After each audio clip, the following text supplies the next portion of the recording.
You've worked hard to earn and save. Now it's time to make your money work hard for you. This is Empower Your Retirement with Frank and Frankie Guida of A Better Way Financial. Country Radio Seminar. Many call it CRS. It's one of country music's biggest events that happens every year in Nashville, naturally. And Frankie Guida was there again this year, rubbing elbows with some of the singers and songwriters, including Jett Jurgensmeyer, who has made the leap from child actor to a mature songwriter, which you can hear for yourself on his album, The Ride, Phase 2, as well as his latest single titled Prove Me Wrong. This is Frankie's conversation with Jett. So family is really important to you, as I can tell. It's Very just much something so. that really has brought you up. Tell me about what you want your legacy to be to your family. You know, I'm an only child, so being really close with my cousins and my grandparents and things like that, they've always treated me kind of like their sibling. Honestly, my cousins have always been like that. And they've always kept me grounded. I've just been Jett. I'm not Jett Jurgensmeyer when I come back home and see them and hang out with them. And I think that that's what I want my legacy to be, is people just knowing me for being me, not who social media makes you be, not who your music makes you be, who you are on stage. You know, even though there's a really big part of us in each one of those things, who I am when we're just kind of, like we said earlier, sitting around the campfire talking. Yeah. And so being in both sides of things, so you're an actor, you're a musician, you're studying law, you're doing so much. How do you manage your time to be able to do everything that you want to do? So I'm kind of fortunate that my whole life has been balancing school and work and different interests and hobbies, if you will. Yeah. So I do better when I have a busier schedule rather than sitting around twiddling my thumbs going, I can only sit in my apartment so long. I'm bored. I got to go do something. I might as well have an essay to write, you know? Gives you something. Yeah. So I think keeping myself busy is actually what makes me more prepared for other things in life, and growing constantly is just kind of constantly staying busy, challenging myself and trying to be a better human. Yeah, and you're living proof that you can do multiple things. A lot of people, I come up from the sports world, so I used to wrestle, used to play football growing up, and it was like, you need to focus on one sport. It's like, but you get better at both by doing both. Your cardio gets better if you do wrestling and football at the same time. You're constantly doing that, you know, and that happens for acting and music. You know, the more I'm on stage, the better I'll be when I'm in front of a camera. Yeah. And the better I am at memorizing lines, the better I am at memorizing lyrics and chord progressions. So they play into one another, and it'd be silly to say that, I should only focus on one. I want to be very well-rounded. Yeah. Tell me about the difference, you know, between standing on stage, being out in front of people, and you kind of get everybody, you know, watching you at once, versus you're in a movie, you're in a set. It's like, what's the difference between the two? Well, you get do-overs on set. Yeah. You don't really if you're playing on stage in front of a bunch of people. Especially the ones that have never heard you play before. I imagine some of you have never heard my songs before this morning, if not all of you. And if I had messed up, that would have been a great first impression. But if I'm on set, we get to do it over again. But then there's also, you know, the aspect of, like, I had the pleasure of working on a show called Last Man Standing. I'm on set with Tim Allen. I can let him be the funny guy 90% of the time because he's Tim Allen. So I have him to play off of, but if I'm on stage, I've got to play off of my band members. And if they're not as comfortable on stage, well, then we've just got to do more shows together to all get more comfortable. Luckily, we're at the point where all four of us are like best friends and we can run around on stage and act like a bunch of idiots like we are. But they complement one another. They're not just standalone things, and you have to have one or the other. At least for me, I had to, because I wouldn't be able to sit here and talk to you if I didn't have the experience of being in front of live audiences. What was one piece of advice you had growing up that you're like, man, this really helped me shape my career, helped me shape what I want to be able to do and who I want to be? One of my favorite sayings, and I wish I remember where I heard it, honestly, probably on an Instagram reel one day, doom scrolling like all of us. Stay true. Stay true to yourself, stay true to God's plan, stay true to who you are, because an audience can smell bullcrap from a mile away. And if I don't know what I'm singing about, what I'm talking about, if I don't understand it, they're going to be able to tell. And nobody wants to work with a jerk. No. I heard Ed Sheeran say that one time. Be nice to everybody, because one, you don't know where that person's going to be in 20 years. You don't know what they're going through right now in this moment. And you being mean or kind to them could change their life for the better or worse. So always treat every conversation like that. And that's awesome. So last one here, just tell me a little bit about what family means to you and how you got to being where you're at today with that. Well, my family is everything. They always keep me grounded. They're always in my corner. They've always supported me. I'm kind of the black sheep of my family. I didn't go on to some doctoral program. I'm not, the math genius of the family. That's definitely not my wheelhouse. I count to 8. That's as high as I go. Some people think I'm kidding. That's about as much as it gets. I'm not even lying. But my family has always been there for me. They've always, whether it be my parents, my grandparents, my cousins, they've always supported me, knowing that I'm the loud and outgoing one. You can hear me from a mile away walking in because I'm so obnoxious. But my family's always been there. They've always had my back, and I am forever grateful for that, because who do I have to share these memories with? Exactly. You want to be able to celebrate with your family. So exactly. That's awesome. It was very nice meeting you. Thank you for being on set today. Great meeting you. Thank you. A big thanks to Jett Jurgensen for taking some time to be on our podcast. Garrett Bradford is another one of Nashville's rising stars, who Frankie also had the chance to spend some time with. Garrett gained national recognition after his song, This Way of Life, was featured on a little TV series that you may have heard of, one called Yellowstone. If you haven't, be sure to check out his 2-part album titled Honkiest of Tonkers. Here's Frankie's conversation with Garrett. Tell me a little bit about being a rancher down in Texas. Well, growing up, I always joke now, I'm a musician now. That's what I do for a living. I have too many friends that are real cowboys and ranchers to ever say that I do that. But getting to grow up on a ranch and, be around that whole world, it's everything to me. And a big part of that also that I don't really mention that often, but like hunting and fishing and getting to be outside, getting to be out in nature.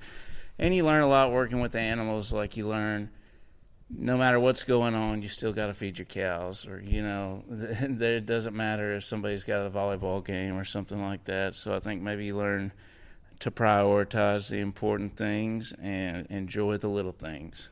Yeah, that's something you could take with you really your whole life is, sure. You have that responsibility, taking care of the family, taking care of the farm animals and everything with that. Yeah. Tell me about how that's translated into your music career.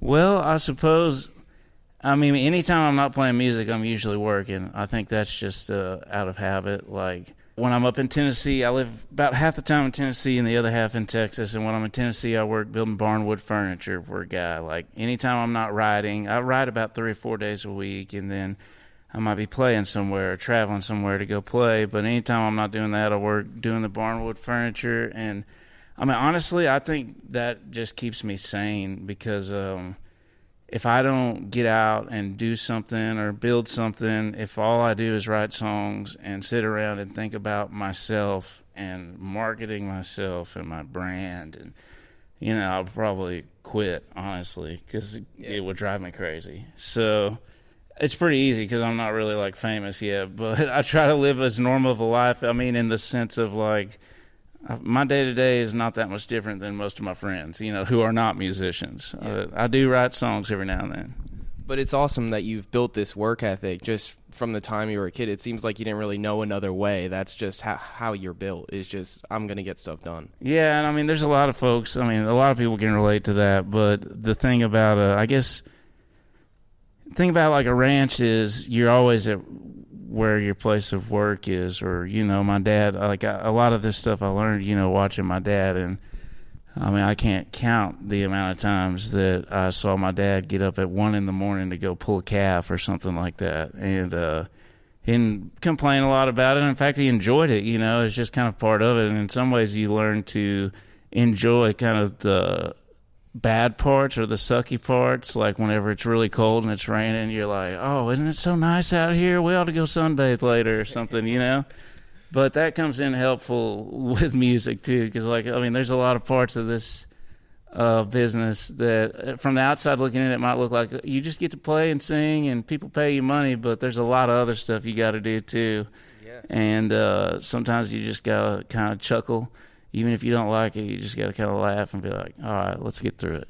Yeah, and sometimes you might hit a wall, when you're writing music, and it's like, how do I get out of this? Like, I have a 7-month-old at home, and it's like the 1 o'clock in the morning thing. I'm like, man, I feel you. And you're happy to do it. There's nothing you'd rather be doing than being with that little one. So I don't have any kids yet, but I can't even imagine the sense of purpose that instills in you, because, I like cows and horses, but there's nothing like a baby. Yeah.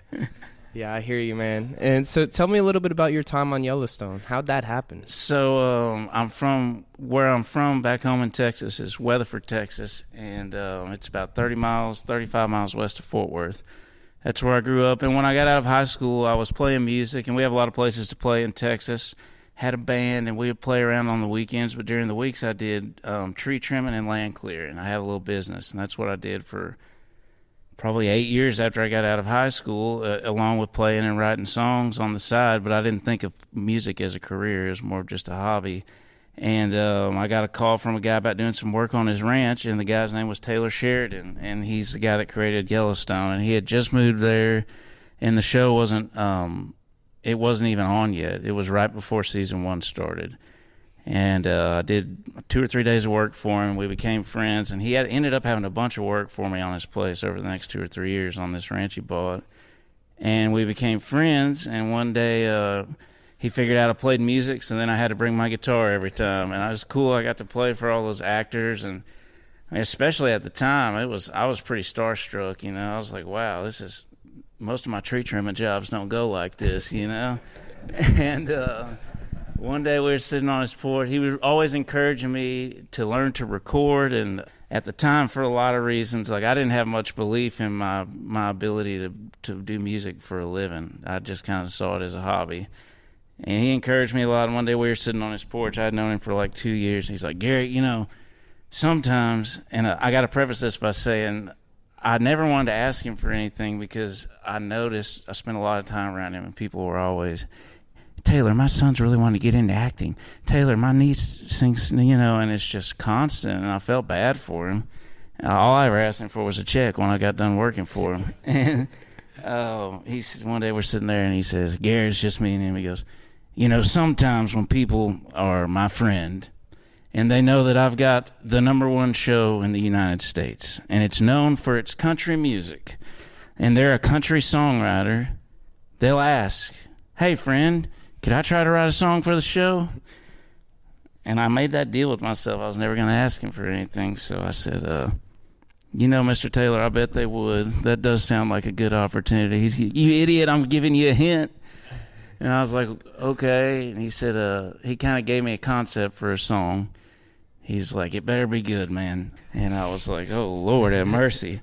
So I overthought it for about 2 weeks, and I finally sat down and busted that song out and recorded it and sent an acoustic version that I recorded in my little barn studio, literally a little home studio having a barn and a little office in the barn. And he called me the next day, and he called me at like midnight, and he said, we're going to use the song on Sunday. So I went from writing the song on Tuesday to it being on the show on Sunday, and it was a surreal experience, to say the least. That's so amazing, man. I never thought I was going to have any songs on the show. Like, I'd obviously thought, man, that would be cool, but I didn't even have music out. Yeah. So in my mind, it was like, what am I going to do? Be like, hey, can you put one of my songs that I don't have released on your show? But turns out he can. It's all about the relationship. That's right. It's not what you know, it's who you know. That was singer-songwriter Garrett Bradford, who sat down with Frankie at this year's country radio seminar. We so appreciate him taking the time to do so. And we appreciate you, of course, as always, taking the time to join us here on the podcast. As always, we invite you to check out more of Empower Your Retirement episodes wherever you choose to listen. You can also find us anytime at abetterwayfinancial.com or click on the links we've got posted in the show notes. Thanks for listening to Empower Your Retirement with Frank and Frankie Guida. To learn more, visit abetterwayfinancial.com. By contacting us, we'll review aspects of your retirement portfolio to include suggestions about how best to utilize estate, tax, and retirement planning strategies and other financial services, or if changing management styles is appropriate for your specific needs and objectives. Exposure to ideas and financial vehicles discussed should not be considered investment advice or recommendations to buy or sell any financial vehicle. Past performance is not a guarantee of future results. Investments can fluctuate, and when redeemed may be worth more or less than when originally invested. A Better Way Financial is not affiliated with nor endorsed by the Social Security Administration or any other government agency. Annuity Guarantee guarantees rely on the financial strength and claims-paying ability of the issuing insurance company. Any client experiences discussed during this show are unique to that client, and they are not meant to imply or suggest you will experience the same results. Advisory services offered through A Better Way Financial. Insurance offered through licensed professionals at A Better Way Financial. Pennsylvania Insurance License number 301779.